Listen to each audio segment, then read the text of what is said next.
Olá, sejam bem-vindos a mais um vídeo desse canal sobre maternidade. Neste canal eu conto para vocês a minha jornada de planejante e tentante de engravidar em 2026. Neste vídeo eu vou contar para vocês sobre a notícia que eu tive de ter a síndrome do ovário policístico. Então vamos lá que eu vou contar tudo para vocês nesse vídeo. Então vamos lá, gente. Como que eu descobri, né? Nesse ano de 2026, eu comecei a fazer os meus exames para tentar engravidar, porque eu já sabia que eu estava com obesidade. Então, eu não queria dar início às tentativas sem antes cuidar da minha saúde para o meu bebê, né? Ali e eu futuramente termos uma saúde boa também. Então, a primeira coisa que eu fiz foi procurar um endócrino, procurar uma ginecologista e procurar um cardiologista. É, e aí eles me passaram uma bateria de exames, né? Endócrino relacionado em questão de emagrecer, cardiologista relacionado ao coração e a ginecologista relacionado à saúde, né, da mulher, útero, vagina, esses lugares que a gente já sabe. E aí, a minha doutora pediu uma bateria de exames que eu fiz, então, entre eles estava ultrassonografia da mama, ultrassonografia do útero, transvaginal, né, que é quando ali faz ele por dentro, né, do nosso canal vaginal, exames de sangue e uns outros. Nesse exame de transvaginal, a a pessoa que fez o meu exame ali na hora, ela já tinha falado que tinha visto alguns, como se diz? Eu não sei se são nódulos ou se são tipo pontinhos, sabe? No meu ovário. E aí ela falou que, que ela viu isso, só que ela não tinha como ter certeza e para eu procurar, né, a minha ginecologista novamente para ela saber quais seriam os próximos passos. E aí, né, gente, a gente é assim. A menina falou lá no dia do exame. Quando eu cheguei em casa, eu já fui procurar o que era nódulo no ovário, e aí eu descobri a síndrome do ovário policístico. Na verdade, não descobri, né? Porque eu já sabia, porque muitas mulheres ao redor de mim já tinham, e eu já tinha ouvido falar na internet. Só que eu nunca pensei que eu teria, né? A gente tem isso. E eu fiquei, assim que ela falou, eu fiquei bem preocupada, porque eu falei assim, caraca, não me deu um desânimo, mas me deu um negócio assim, só porque eu vou tentar engravidar, aí agora eu descobri isso, sabe? Fiquei meio chateada, meio preocupada, assim. E aí fui ver vídeos na internet, fui procurar no Google, e como vocês sabem, né? Nunca procurem doenças no Google. E aí fiquei meio desesperada, porque eu vi gente que não podia engravidar, vi que não tinha cura, e tal, tal, tal, e tal, tal, tal.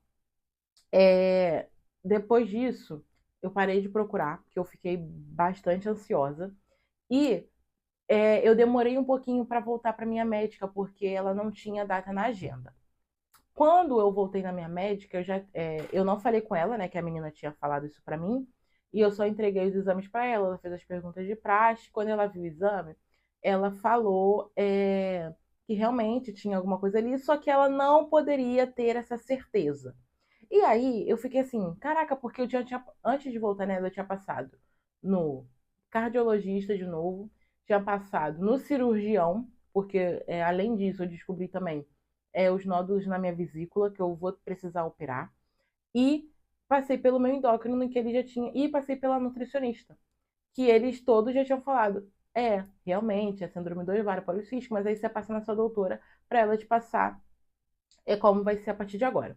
E aí, quando eu voltei nela, eu pensei que ela já ia me dar logo o tratamento, já ia, assim, não, vamos ser isso, vamos ser aquilo. Não, ela falou assim, mas não dá para saber, porque aqui ela não fala o que que é, então a gente vai ter que fazer um outro exame.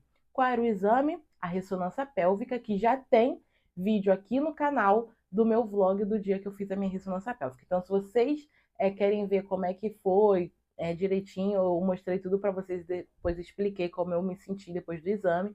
Já tem vídeo aqui no canal. Vou ver se eu deixo também aqui o link dele na descrição, tá bom? Voltando, e aí ela falou assim, eu fiquei muito relutante, gente, de fazer esse outro exame, porque eu já queria logo começar os tratamentos, sabe? E aí na minha cabeça eu pensei, não, vou procurar outro médico, vou procurar outra médica. E eu marquei outra consulta com ela antes de fazer esse exame da ressonância pélvica, porque eu tava com candidíase. E aí, nessa segunda consulta, eu falei com ela se precisava realmente fazer esse exame, porque eu não estava querendo fazer. Aí ela, precisa. Quando ela falou precisa e bateu ali o martelo, falei, então eu vou ter que fazer. E fui procurar os meios de fazer, fiz o exame. O resultado do exame saiu dia 19 de fevereiro, e aí eu só tenho consulta com ela em março. Então, mas no resultado da ressonância pélvica realmente mostra a síndrome do ovário policístico, ali, se eu não me engano, no direito, né? No meu ovário direito. E, gente, agora eu vou falar para vocês como eu me senti descobrindo e como eu vou ter que lidar com isso, né? Porque, como eu já falei para vocês, eu já pesquisei algumas coisas e vou explicar para vocês o que é a síndrome do ovário policístico. Então, gente, como eu falei para vocês, eu já tinha pesquisado sobre o que era essa síndrome do ovário policístico, que as pessoas chamam de SOP, né? SOP. E aí eu descobri diversas coisas que não é uma síndrome, sabe? Que tem um tipo só. São vários tipos de síndrome que você pode, vários tipos de sintomas, né? E aí eu vou mostrar para vocês que a minha história é assim, né? Antes de eu falar sobre como eu sinto os sintomas da síndrome em mim, eu vou contar o meu histórico relacionado a hormônios, essas coisas. Eu comecei a namorar meu marido, se eu não me engano, em 2018. E aí, em 2018 mesmo, eu já procurei um ginecologista para começar a tomar anticoncepcional. E o meu anticoncepcional era aquele de cartelinha normal. Eu tomava 21, parava e vinha o ciclo. Só que o meu ciclo menstrual ele nunca foi regulado. Eu sempre sofri com muitas cólicas na adolescência, um fluxo grande, que tanto que eu passava vergonha, passava mico na escola, porque às vezes vazava. E aí eu comecei a tomar um anticoncepcional. Depois de uns 3, 4 meses tomando o anticoncepcional, eu fiquei, gente, anos, mas anos sem menstruar. E, como eu não gostava de menstruar, eu não procurei ginecologista para saber disso. Foi um erro, eu já tinha que ter procurado. E aí, só que teve uma época aqui da nossa vida que a gente estava passando por mudança, compra apartamento, compra casa e junta dinheiro e tal, tal, tal. Eu decidi colocar o meu DIU. Vou fazer também um próximo vídeo para vocês falando só sobre a minha experiência de colocar o DIU. Eu coloquei o meu DIU em 2023. Coloquei o DIU de cobre pelo SUS. E aí, o DIU é assim, né? Você coloca ele no primeiro, no segundo dia você sente uma cólica ali, vem ali um sangramento. E depois disso, gente, também minha menstruação não vinha. Lembrando que o DIU de cobre, ele não tem hormônio. Só que, como eu parei de tomar os hormônios, começaram a vir os sintomas da SOP. Só que eu não tinha estudado direito, né? Eu não tinha conhecimento. E eu fui deixando, porque, como eu falei, para mim não menstruar era ótimo. E eu passei, gente, 1 ano e meio sem menstruar com o DIU. Então, 2023 inteiro eu passei sem menstruar. E aí, no final, agosto, por aí, outubro de 2024, começou a vir o meu ciclo novamente. Só que aí, quais são os sintomas que aparecem em mim da SOP? Resistência à insulina, que na minha concepção é o pior de tudo, porque te faz engordar, você não pode comer doce. O segundo, gente, eu comecei a ter muito pelo. Tipo assim, muito pelo mesmo, sabe? De quando eu depilava minha axila ou minha perna no segundo dia, já ter ali os cabelinhos nascendo, os pelinhos nascendo. Aqui, ó, na minha área do queixo, eu tô até com um pelinho aqui agora. Ficar com muitos pelos, de tipo assim, de uma vez na semana eu ter que tirar os pelinhos que estão aqui. Sem contar outros sintomas que eu não vou dar aqui para vocês, né? Porque eu não sou médica, então eu ainda não voltei na minha médica para ela me falar como é que vai ser. Mas esses são os sintomas que eu tenho até agora vistos, é, que fazem referência, né, ali à síndrome do ovário policístico.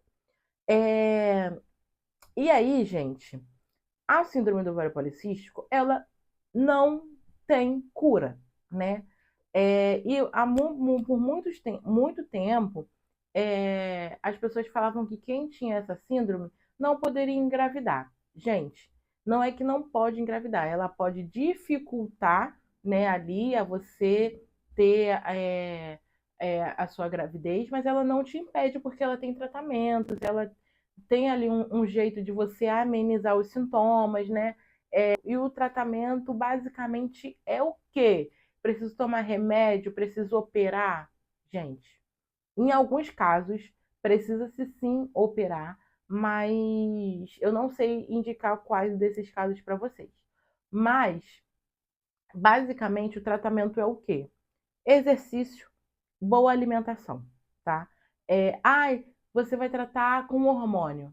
Não trata. Vocês viram que eu tomei hormônio por muito tempo, ele só mascarou os meus sintomas, mas ela continuou aqui. Então, exercício e boa alimentação. Mas quando eu for na minha médica novamente e ela me passar, né, o que aconteceu, quais são os próximos passos, eu volto aqui para contar para vocês. Mas um recadinho que eu deixo para vocês é o seguinte: não se preocupem, não fiquem ansiosas, porque realmente a maioria das mulheres tem essa síndrome do ovário policístico, tá, gente? Tô falando sério, a maioria mesmo. Eu pensava que era a minoria, mas na verdade é a maioria. Ela não vai fazer você ficar infértil, ela não vai te impedir de engravidar. Você só precisa tratar e você só precisa ali manter o foco que vai acontecer.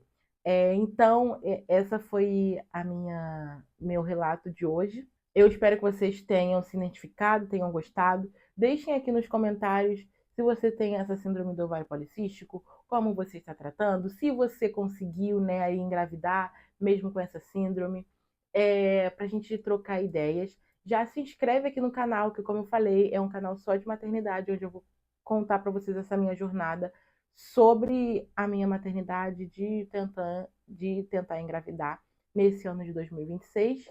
E já se inscreve no canal para não perder nenhum vídeo. E deixa o like para eu saber que vocês gostaram e me dar mais ânimo aqui para conversar com vocês, tá bom? Beijo e até o próximo vídeo.